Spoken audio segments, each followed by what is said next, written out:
Hello to my YouTube family and welcome to today's video। तो आज का जो वीडियो है तो उसमें हम लोग राहुल द्रविड़ कुंडली एनालिसिस करने वाले हैं। तो बर्थ चार्ट एनालिसिस की सीरीज में ये सेकंड बर्थ चार्ट जो हम लेने लेने वाले हैं। अच्छा, ये बर्थ चार्ट लेने का बहुत सारे कारण थे। बहुत से रीजंस के अंतर्गत मैंने ये लिया डिसाइड किया है कि ये कुंडली हम लोग लेंगे। तो फर्स्ट रीज़न इज़ कि आप लोग में से बहुत लोग डरते होंगे कि साढ़े साथी में बहुत कुछ गलत होता है, साढ़े साथी में बहुत ज़्यादा इश्यूज होते हैं। ये कुंडली ऐसा है जो मतलब कि ये दिखाता है कि साढ़े साथी में इंसान बहुत ज़्यादा राइज कर सकते हैं। तो चलिए स्टार्ट करते हैं। तो राहुल द्रविड़ की जो कुंडली है, यहाँ पे मैंने बहुत सारे सोर्सेस से चेक किया और सब जगह एक ही है। मतलब I was also pretty convinced कि इनका जैसा नेचर है और जैसा इनका व्यवहार है, you hardly seen him getting aggressive या फिर गेटिंग हार्श ऑन एनीवन। तो उसका मेन कारण यही है कि यहाँ पे लग्न में चंद्रमा। तो ये एक मेन कारण होता है। और यहाँ पे देखिए चंद्रमा के आसपास कुछ नहीं है। बहुत ज़्यादा इसमें ये दिखता है कि बिना किसी सपोर्ट के या फिर बिना दूसरों के पैम्परिंग के ये इंसान आगे बढ़ता है। और जैसे आप देखिए कि सौरव गांगुली को बहुत ज़्यादा सपोर्ट मिला, बहुत ज़्यादा लोगों की बैकिंग मिली। सचिन तेंदुलकर को बहुत ज़्यादा लोग सपोर्ट करते थे, बहुत ज़्यादा उनकी फैन। राहुल द्रविड़ के लिए वैसा कुछ था नहीं। तो Rahul Dravid was part of the team. उनकी फ़ैन फॉलोइंग तो थी, but at the same time not as great as Sourav Ganguly या सचिन तेंदुलकर। तो उसका मेन कारण ये होता है कि जब आपके कुंडली में केंद्रम दोष होता है, चंद्रमा के आसपास कुछ नहीं, बहुत सारा कुछ आप जीवन में खुद ही करते हैं। तो आप एफर्ट ज़्यादा डालते हैं और उसके प्रोपोर्शनेटली उतना ज़्यादा आपको रिटर्न मिलता नहीं है। ये मैंने थोड़ा देखा है केंद्रम दोष के लिए। और बिना किसी कंप्लेन के थ्रू आउट द लाइफ अकेले ही परफॉर्म करते हैं, अकेले ही आप पूरा रिस्पॉन्सिबिलिटी हैं। तो ये तो एक नेचर की बात हो गई कि यहाँ पे लग्न में चंद्रमा है, और चंद्रमा जो है वो मीन राशि का, मीन राशि जल तत्व राशि होता है। और यहाँ पे इसका जो साइन है which is of fish, which symbolizes यहाँ पे he is a very emotional type person. तो बहुत ज़्यादा इमोशनल, बहुत ज़्यादा केयरिंग और दूसरे के बारे में सोचना। और इनके लिए एक और चीज़ अगर आपको याद होगा कि टीम में जब विकेट कीपर की ज़रूरत थी और विकेट कीपर जैसा कोई था नहीं, विकेट कीपर्स थे actually, but there was not a good replacement for a good batsman. तो उन्होंने उस वक्त खुद ही मतलब कि ऑप्ट किया कि वो विकेट कीपिंग कर लेते। तो दैट काइंड ऑफ सैक्रिफाइस और ये कि दूसरों के लिए सोचना अपने से पहले, so that actually comes with this emotional sign of moon. मीन राशि में जब होता है तो आप इंसान दूसरों के बारे में ज़्यादा सोचते और समझते, और सिचुएशन को समझ करके फिर मतलब आप अपने आप को ऐसे एडजस्ट करते हैं। So which is one of the rarest quality of the. तो ये रहा चंद्रमा का। और उसके बाद अगर आप देखिए तो इनका जो 10th हाउस है that is extremely extremely strong, which suggest कि यहाँ पे बहुत सारे राजयोग ऐसे ही बन। अगर यहाँ पे आप क्लोजली देखें, बहुत ही माइन्यूटली देखें, तो यहाँ पे आप मिलेगा कि यहाँ पे एक तो जुपिटर इज फॉर्मिंग अ राजयोग, वो तो यहाँ पे है ही। हंस योग यहाँ पे जो बना रहा है वो। फिर दो केंद्र का स्वामी बुध होकर के, हालांकि इसको केंद्र अधिपति दोष माना जाएगा, लेकिन फिर भी क्योंकि जुपिटर यहाँ पे स्ट्रांग है दैट मोर और लेस नलिफाइज द इफेक्ट। फिर वो एक योग यहाँ पे बन रहा है। अपार्ट फ्रॉम दैट, यहाँ पे एक और चीज़ अगर आप देखें तो भाग्य का जो स्वामी है वो भाग्य में है, विच इज़ प्रिटी गुड। और ये मार्स का यहाँ पे होना, मंगल का यहाँ पे ये होना, ये दिखाता है कि he is pretty friendly person. तो एक होता है कि फ्रेंडली नेचर होना और एनर्जी को अच्छे जगह यूटिलाइज करना, that actually became one of the reason for his rise of luck, for his good luck. तो यहाँ पे इसका मतलब ये होता है। सैटर्न यहाँ पे थर्ड हाउस में होता है, विच ऑल्सो सजेस्ट की ability to take risk, ability to start new venture, ability to take risk. और एक नया वेंचर स्टार्ट करके या फिर कुछ नया एकदम स्क्रैच से स्टार्ट करके to make it a huge success. तो ये जो सारी एबिलिटीज़ होती है दैट कम्स फ्रॉम सैटर्न। अच्छा, टेक्निकल एस्पेक्ट से देखिए तो ये बहुत ज़्यादा बोला जाता होगा कि Rahul Dravid was technically very sound, technically बहुत ही अच्छे बैट्समैन थे। तो वो जो क्वालिटी है वो कहाँ से आती है। तो एक चीज़ मैंने आपको सभी को बताया होगा पहले भी, जब कोई किसी बैट्समैन की कुंडली आप देखते हैं तो बैट्समैन की कुंडली में आप हमेशा याद रखिएगा कि राहु की जो प्लेसमेंट होती है वो हैंड आई कोऑर्डिनेशन के लिए बहुत अच्छा होता है। और उपाच्य घरों में अगर पापी ग्रह हो, which we have seen for Sourav Ganguly, Sachin Tendulkar, both of them, तो वहाँ पे छठे भाव में राहु था। यहाँ पे देखिए दशम भाव में राहु है, which is also one of the very good indicator कि यहाँ पे राहु एक बहुत ही अच्छे जगह, बहुत ही अच्छे पोजीशन पे। साथ ही साथ यहाँ पे जो शनि की जो पोजीशन बन रही है that is into third house. ये थर्ड हाउस जो होता है basically that comes for your skills, आपके जो स्किल्स है, जो टेक्निक है, उसके लिए भी स्टैंड करता है आपका थर्ड हाउस। और थर्ड हाउस में यहाँ पे सैटर्न हो जाता है, which you all must be knowing कि सैटर्न जहाँ पे बैठता है, शनि जहाँ पे बैठता है वहाँ की वृद्धि करता है। तो यहाँ पे technically he was extremely sound, so not a single flaw in his technique, not a single flaw. तो ये एक बहुत ही अच्छी क्वालिटी यहाँ पे आ जाती है। और यहाँ पे एक और चीज़ देखिए, मैंने एक चीज़ देखा है, जो जो इंसान अपने लाइफ में बहुत ज़्यादा राइज करता है, बहुत ज़्यादा तरक्की करता है, तो उनकी कुंडली में एक पैटर्न हमेशा रहता है, वो ये कि शनि मंगल का आपस में दृष्टि संबंध या शनि मंगल का कोई एक योग। यहाँ पे शनि मंगल का जो योग है वो यहाँ पे एक देखिए, तो एकादश का स्वामी और भाग्य का स्वामी दोनों आपस में दृष्टि संबंध में है। और यहाँ पे क्योंकि ये उपाच्य घर में चला गया, उपाच्य घर का स्वामी होकर के दूसरे उपाच्य घर में, और यहाँ पे आपस में दृष्टि संबंध है, ये इस योग को बहुत ज़्यादा बल दे देता है, बहुत ज़्यादा इसको strength. Means technically very sound, eight the same time आपको अप्लाई भी करना पता है कि किस तरह से अपने टेक्निक को अप्लाई करना है, किस तरह से अपने आप को एडजस्ट करना है। That ability comes with this.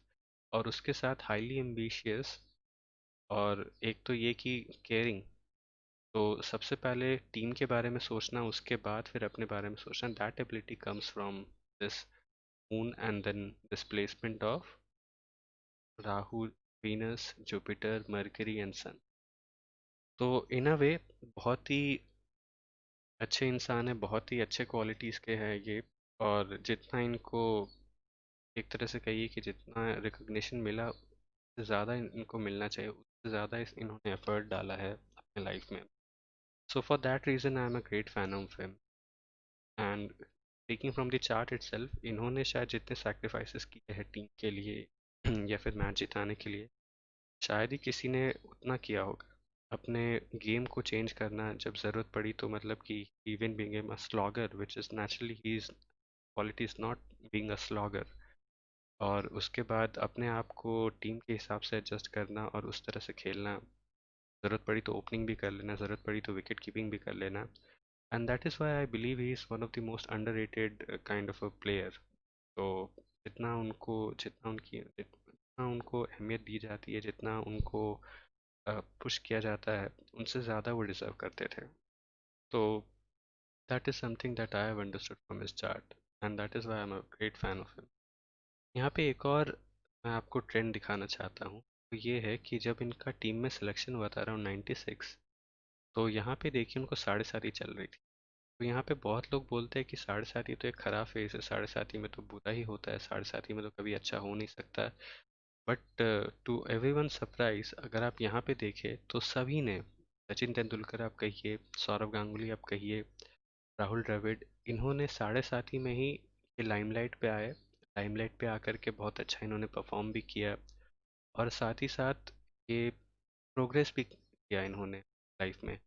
तो साढ़े साती बहुत ही अच्छा फेज़ होता है आपकी लाइफ में, ओनली व्हेन, अगर आपका पोटेंशियल बहुत हाई है, आपके अंदर बहुत ज़्यादा पोटेंशियल है, आपके अंदर बहुत ज़्यादा कैलिबर है, तो उसके लिए साढ़े साती से अच्छा फेज़ आपके लिए हो ही नहीं सकता। तो ये आप लोगों के लिए भी एक चैलेंज है, आप लोग समझिए कि आपके अंदर क्या अच्छा पोटेंशियल, और देखिए कि आने वाले टाइम में साढ़े साती आ रही है। अगर आपके अंदर बहुत कोई एक अच्छी क्वालिटी है और आप उस क्वालिटी को एम्पलीफाई करना चाहते हैं, बहुत बड़े स्केल पे ले जाना चाहते हैं, तो साढ़े साती से अच्छा फेज़ हो नहीं सकता। ये एक बहुत बड़ा मिथ है। जब मैं एस्ट्रोलॉजी मैंने शुरू किया था, जब मैं बाकी सारे ज्योतिष या फिर कहिए कि गुरु सीख रहा था, तो मुझे ये समझ में आया था कि साढ़े साती एक अच्छा फेज़ नहीं होता है। बट कॉन्ट्राडिक्टरली यहाँ पे अगर मैं देखूँ तो बहुत सारे लोगों ने साढ़े साथी में ही अच्छा परफॉर्म किया है और साढ़े साथी में ही ये लोग बहुत ज़्यादा ऊपर गए। तो which is a pretty good thing about साढ़े साथी। तो इसीलिए मैं साढ़े साथी के हमेशा फेवर में रहता। तो coming back to the chart, यहाँ पे देखिए साढ़े साथी में बहुत अच्छा किया था। और अगर हम 96 में जाए तो 96 में अराउंड केतु में राहु की दशा, केतु की महादशा और राहु का अंतर। तो यहाँ पे जब राहु का अंतर है, राहु एक समझिए एक ऐसा प्लैनेट होता है जो आपको एक ब्रेक दिलाने में बहुत ही कारगर होता है। ये मैंने ऋतिक रोशन की कुंडली में देखी थी। रोशन, अगर आपको याद है, कहो ना प्यार है जब रिलीज हुई थी अराउंड 99,000, उस समय भी उनको राहु की दशा चल रही थी।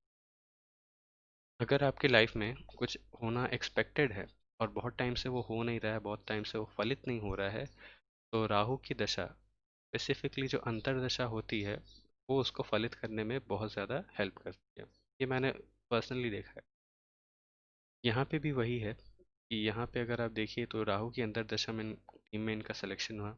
वहाँ उसके बाद से टीम में इन्होंने कंटिन्यू किया, बहुत अच्छा ये खेले भी। और मेन जो इनके लिए अच्छा फेज शुरू होता है दैट इज़ फ्रॉम 99। 99 से जा कर के इनका जो कैलिबर है, इनका जो खेलने का तरीका है, वो फिर बहुत ज़्यादा इम्प्रूव। आप अगर इनका पूरा एवोल्यूशन देखेंगे तो 99 से लेकर के 2003 तक, तो एक तरह से कहिए कि एक वर्ल्ड कप से लेकर के दूसरे वर्ल्ड कप तक, तो बहुत ज़्यादा रन इन्होंने बनाया था। उस वक्त बहुत ज़्यादा अच्छा खेले भी थे, बहुत ज़्यादा इन्होंने राइस भी किया था। और एक तरह से बहुत ज़्यादा अप्रिशिएटेड भी थे उस वक्त। यहाँ से फिर 2003 से उनके लिए काफ़ी कुछ चेंज होता है। यहाँ पे अगर आप ध्यान देंगे तो यहाँ से फिर इनको साढ़े साती भी ख़त्म हो जाती है। यहाँ पे शनि की ढैया इनको शुरू हो जाती है, जब यहाँ मिथुन राशि में शनि आया था। मिथुन राशि में जो शनि आया था, तो वो था अराउंड 2003 से लेकर के 2005 के आसपास।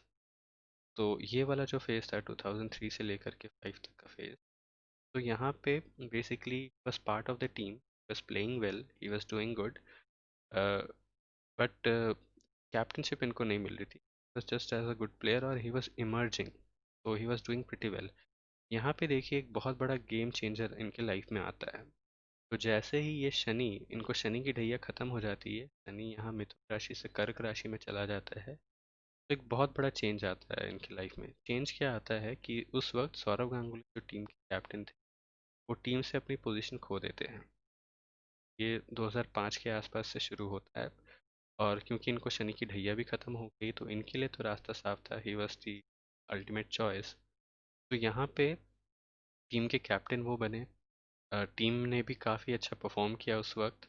टीम ने एक रिकॉर्ड भी किया था कि एक साथ ही साथ, मतलब इन कंटिन्यूस रो, टीम ने बहुत सारे मैचेस जीते थे। अराउंड 10 या 11, मैं भूल रहा हूँ कितने, लेकिन बहुत सारे मैचेस एक लगातार टीम ने जीता था। तो टीम काफ़ी अच्छा खेल रही थी, टीम बिल्डिंग काफ़ी अच्छी हो रही थी, को भी काफ़ी ज़्यादा अप्रिसिएशन मिल रहा था। लेकिन यहाँ पे एक और प्रॉब्लम आता है। प्रॉब्लम यहाँ पे आता है 2007 के आसपास। 2007 में जब आपको याद है कि इंडियन टीम वेस्ट इंडीज़ गई थी वर्ल्ड कप के लिए, और वर्ल्ड कप में इंडियन टीम का परफॉर्मेंस बहुत अच्छा नहीं था। वहाँ से फिर इनके लिए क्रिटिसिज्म बहुत ज़्यादा शुरू हो। तो मैंने एक चीज़ आपको बताया, राहु को हमेशा ध्यान रखिएगा। तो अगर आपके लाइफ में कुछ होने वाला है and for the very long time it is not getting implemented, तो वो राहु के दशा में या शनि के दशा में इम्प्लीमेंट हो जाता है। लाइक फॉर एग्जांपल, इससे पहले जब राहु आया था, तो यहाँ पे राहु ने काफ़ी अच्छा फल दिया। परफॉर्मेंस काफ़ी अच्छा था उससे पहले, तो टीम में इनको चांस मिला।